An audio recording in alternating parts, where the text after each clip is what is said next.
میں گناہ ہوا ہو بالفرض، اللہ نہ کرے، اور اس نے توبہ کر لی، پھر لوگوں کو پتہ چل گیا، لوگ تانے دے رہے بے تو ویسا تھا، ان تانوں کی پرواہ بولو مت، بولے نہ تمہارا جرم کیا اور نہ ہمیں تم سے معافی مانگنے کی ضرورت، جس سے کیا ہے وہ جانتا ہے. لوگوں کو لفٹ کرایا کرو زیادہ، کیونکہ لوگ اس چیز کو مسلط کر لیتے ہیں. ہمارے حضرت کے پاس ایک بندے کا فون آیا لندن سے، کہتا ہے یار میں نے گناہ کیا تھا، پکڑا گیا، کہہ رہے اب میں نے توبہ کر لی، رو رو کے گڑ گڑا کے اتنی معافیاں مانگی کہ اللہ نے بھی دل میں سکون ڈال دیا کہ میں نے تجھے معاف کر دیا، کہ لیکن پبلک معاف کرنے کے لیے تیار نہیں. پبلک جب بھی گزر کرے ہے نا وہی، تو پبلک کا دل تو چھوٹا ہوتا ہے نا، پبلک کا دل کیا ہوتا ہے چھوٹا. تو ایسی صورت میں پبلک کو زیادہ لفٹ نہیں کرائے، بولے جاؤ تمہاری ایسی کی تیسی، ہم جانے اللہ جانے تو کون ہوتا ہے بھائی میرے کو.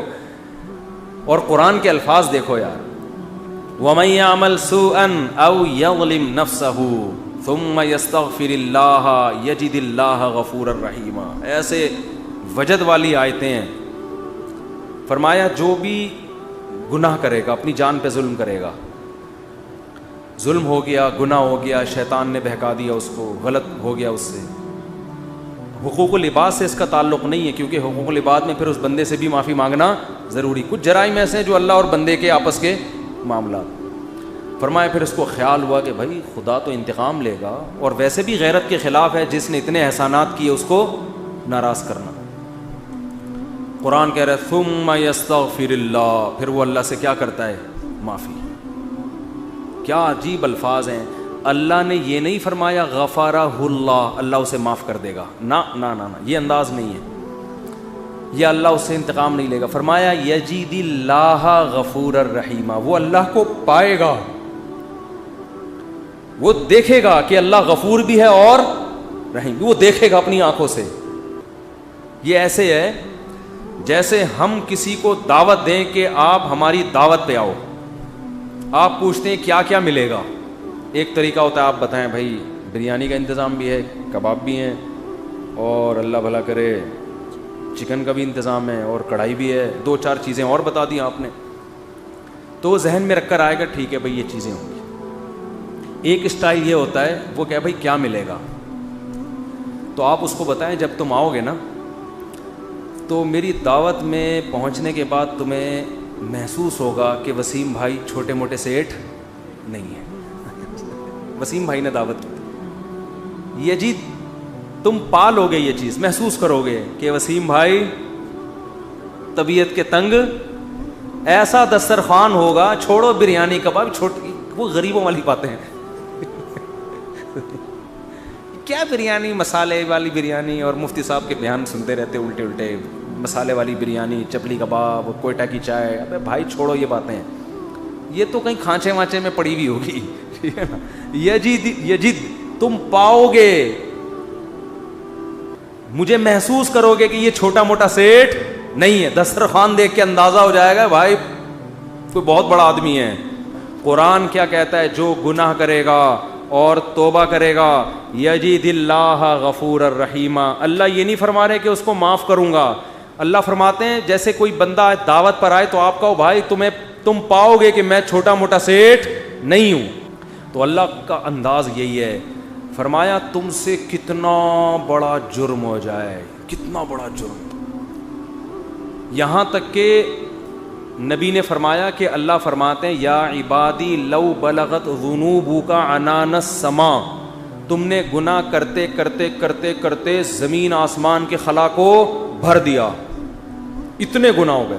ثم استغفرونی، پھر ایک دن تمہیں خیال آیا یار یہ غلط ہوا ہے، یہ نہیں ہونا چاہیے تھا، رب کو منانا چاہیے، بالآخر اس کا انجام برا ہے، گناہ کی سزا ملتی ہے. تو آپ نے ہاتھ اٹھا کے اللہ سے معافی، کسی اور کے در پہ نہیں گئے، کسی کی پرواہ بھی نہ کرو کون کیا کہہ رہا ہے، اللہ سے معافی مانگی. تو حدیث کے الفاظ کیا ہیں؟ قرآن کے الفاظ بھی عجیب ہے جو میں نے بتائے. قرآن کے الفاظ کے اللہ فرماتے ہیں معاف کرنا تو یہ تو ہلکی بات ہے نا، معاف کروں گا تو مطلب یہ کہ یہ بریانی ملے گی، کوفتے ملیں گے، سالن، یہ تو ہم نے بتا دیا نا. اللہ فرماتے ہیں توبہ کر کے دیکھ تو اللہ کو غفور اور رحیم پائے. غافر نہیں، راحم نہیں، غفور مبالغہ ہے. تو اللہ کو محسوس کرے گا کہ تیرا رب چھوٹا موٹا معاف کرنے والا نہیں ہے. رحیم کا مطلب بہت رحم کرنے والا ہے. اور اللہ یہ تجھے دکھائے گا. دکھائے گا کا مطلب کیا ہے؟ تیرے دل میں سکون پیدا ہو جائے گا کہ میرے رب نے مجھے معاف کر دیا. یہ توبہ کا پہلا انعام ملتا ہے دنیا میں. معاف بھی کرے گا اور اطمینان بھی دلا دے گا, معاف کر دیا. تعلق, وہ اطمینان کی علامت کیا ہے؟ اللہ سے جو تعلق ٹوٹا ہوا تھا وہ آپ کو جڑا ہوا محسوس ہوگا. گناہ کی وجہ سے جو دل میں کالک آ گئی تھی, وہ کالک آپ کو ختم ہوتی ہوئی نظر آئے گی. یہاں تک علماء کہتے ہیں کہ بعض لوگ گناہ کر کے ایسی توبہ کرتے ہیں کہ گناہ سے پہلے جو اللہ کا ان سے تعلق تھا نا, گناہ کے بعد جب توبہ کی تو اس سے زیادہ اچھا تعلق پیدا ہو جاتا ہے ان کا, پہلے سے بھی زیادہ اچھا اللہ کی محبت پیدا ہو جاتی ہے. یہ تو قرآن میں, حدیث میں کیا آتا ہے کہ اگر زمین اور آسمان کے خلا کو تم نے گناہ کر کر کے پر کر دیا, ثم استغفرونی, پھر مجھ سے مغفرت طلب کرو, لغفرت, معاف کروں گا. اتنا کافی تھا نا یہ جملہ. یار نہیں آ رہی سمجھ میں. دیکھو اللہ یہ کہہ دیتے کہ زمین اور آسمان کے خلا کو پر کر دیا, مجھے ناراض کیا ہے نا, پبلک کے پاس جانے کی ضرورت نہیں. عیسائیوں میں پادریوں کے پاس جا کے معاف کرواتے ہیں, اتنے پیسے لے لو معاف کر دو. اللہ کہتے ہیں پادری کا کیا بگاڑا ہے تم نے, ناراض مجھے کیا ہے. نماز چھوڑی ہے, مجھے ناراض کیا. زنا کیا, مجھے ناراض کیا. انٹرنیٹ پر فحش فلمیں دیکھی, مجھے ناراض کیا. یہ جو ہو رہے ہیں گناہ آج کل, کچھ بھی کیا, مجھے ناراض کیا نا, آؤ میرے سامنے گڑ گڑاؤ. تو اللہ نے کیا کہتے ہیں, زمین اور آسمان کے خلا کو پر کر دیا, پھر مجھ سے معافی مانگو گے, معاف کروں گا. کافی ہے نا, بس کر دیا معاف. آگے اللہ ایک اور جملہ بناتے ہیں, لا ابالی, کسی کی پرواہ. بولو, اردو میں لفظ سماتے ہیں تو بڑا لا ابالی قسم کا آدمی ہے. سنا یہ لفظ, ہاں بولنے میں کچھ ٹیکس لگتا ہے. لا ابالی کہتے ہیں نا, یہ عربی کے لفظ سے آیا لا ابالی. لا کا مطلب نہیں, ابالی کا مطلب پرواہ نہیں کرتا میں کسی کی. جیسے جو آدمی کسی کی پرواہ نہیں کرے, بڑا لا ابالی سا آدمی ہے. تو اللہ کیا کہتے ہیں, لا ابالی, معاف کروں گا, کسی کی پرواہ نہیں. کیا مطلب, یہ جملہ لگانے کی کیا ضرورت تھی؟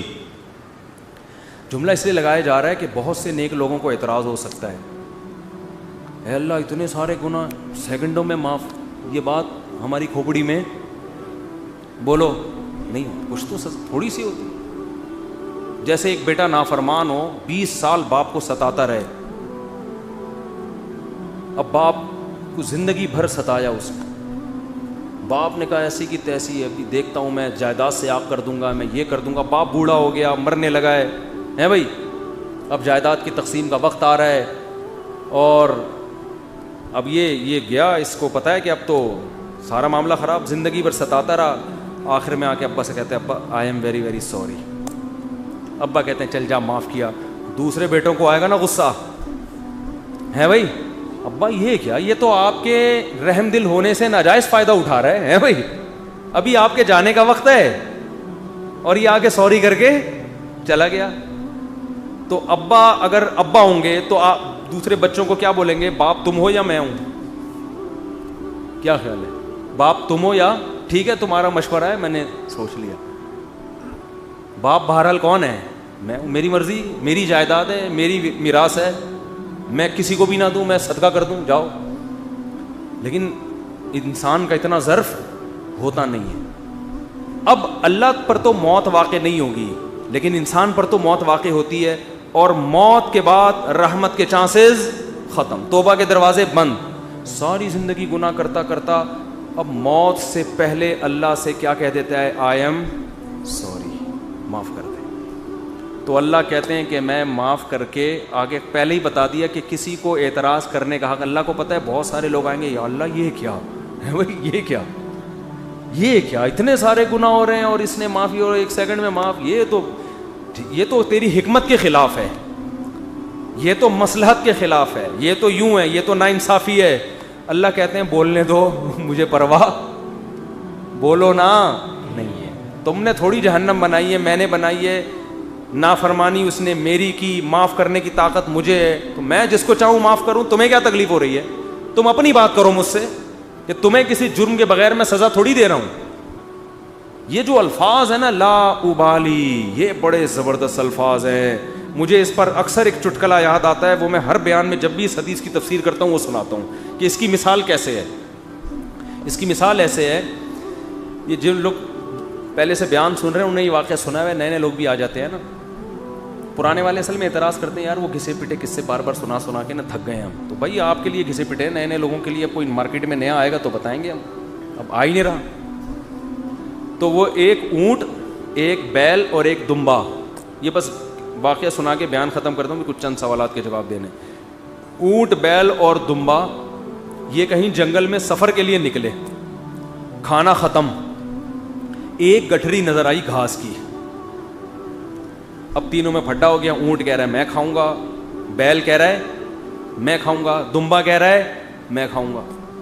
اونٹ نے کہا دیکھو میں تمہارا بزرگ ہوں, ہم تینوں ایک معیار بنا لیتے ہیں, جو اس معیار پہ پورا اترے گا وہ کھانا وہ کھائے گا. یہ پیشکش کس نے کی؟ اونٹ نے. اس نے کہا میں قبیلے کا بڑا ہوں, دیکھو تو اب میں جو سجیشن دوں گا اس پر عمل کرو.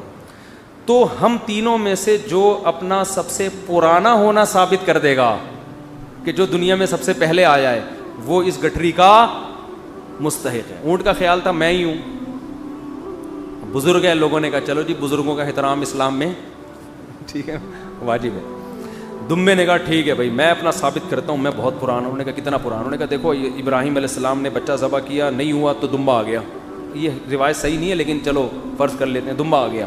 اس کا مطلب میں 4000 سال سے ہوں, ابراہیم علیہ السلام کے دور میں بھی میں تھا. اونٹ چکرا گیا, اس نے بولا یہ تو پہلی گیند پہ ہی آؤٹ ہو رہا ہوں میں. تو بیل نے بولا کہ آدم علیہ السلام جب زمین پہ آئے تھے زمینداری کے لیے ٹریکٹر ایجاد نہیں ہوئے تھے, تو کچھ تو اگایا ہوگا نا. تو کھیتی باڑی کس سے کی تھی انہوں نے؟ بیل سے. اس کا مطلب میں کب سے ہوں. دمبا تو آؤٹ ہو گیا نا. اونٹ پریشان کہ کمبخت اس سے پہلے تو تاریخ لکھی نہیں گئی ہے, اس سے پہلے تو تاریخ لکھی اور سجیشن بھی میری تھی. اونٹ ٹینشن میں آیا, اس نے کیا کیا وہ گھاس کی گٹھری اٹھا کے اپنے کوہان پہ رکھی. تو دمبے نے بولا بھائی میں تو بہت پرانا ہوں. اس نے بولا مانتا ہوں, میں نے کب کہا, آپ بہت پرانے ہیں, میں آپ کے بعد آیا ہوں. بیل نے کہا میں تو اس سے بھی پرانا ہوں. اس نے کہا میں نے بولا کہ آپ پرانے نہیں ہیں, تو بھائی یہ پھر ہمیں دو. اس نے کہا دم ہے تو لے لو. اس نے کہا ہمت ہے تو اٹھا لو. اونٹ کے کوہان سے کون اٹھائے گا؟ چلو دفعہ یہاں سے, تمہاری ایسی کی تیسی. سجیشن بھی خود ہی دی, بولا جس میں دم ہے لے لے بھائی. چلو اس کو کہتے ہیں لاؤ بالی. نہیں آئی بات سمجھ میں؟ اللہ ایسا نہیں کرتا کہ وہ اپنی تجویز کے خلاف چلے. یہ تو میں نے صرف واقعہ سمجھانے کے لیے کہ بھائی اللہ کے سامنے کون لڑ سکتا ہے, اللہ کے سامنے کون دلائل دے سکتا ہے کہ اللہ وہ اتنے سارے گناہ کیے تو 2 منٹ میں معاف کر رہا ہے. اللہ کہتے ہیں جو جس نے دلائل کے امار لگانے ہیں نا پہلے لگا کے رکھے, کتابوں میں لکھے, پورے رسالے لکھ دے. میری نظر میں اس کی کوئی ویلیو نہیں ہے, کیونکہ خدا میں ہوں تم نہیں ہو. نافرمانی میری کی ہے, تمہاری تھوڑی. تمہیں کیوں تکلیف ہو رہی ہے؟ یغفر لمن یشاء ویعذب من یشاء, جس کو چاہوں گا معاف کروں گا, جس کو چاہوں گا عذاب دوں گا. یہ اللہ نے اپنے ہاتھ میں رکھا ہے تاکہ جب کوئی گناہ کرے تو گڑ گڑائے کس کے سامنے؟ اللہ کے سامنے. ہمیں پتا ہے کہ اللہ کے سوا معاف کرنے والا کوئی بھی نہیں ہے. معافی کا اختیار اللہ کے ہاتھ میں, سزا کا اختیار اللہ کے ہاتھ میں. تو میں اس لیے کرا رہا ہوں کہ مخلوق کو زیادہ لفٹ کرانے کی ضرورت نہیں ہے. لوگ مجھے کہتے ہیں ہم سے گناہ ہو گیا, فلاں نے کہا یوں ہے یوں ہے. میں کہتا ہوں بھائی تو بولے تو کون ہوتا ہے؟ تو میرا باپ ہے, تو میرا ماموں ہے, تو کیوں پوچھ رہا ہے؟ میں جانوں اللہ جانے.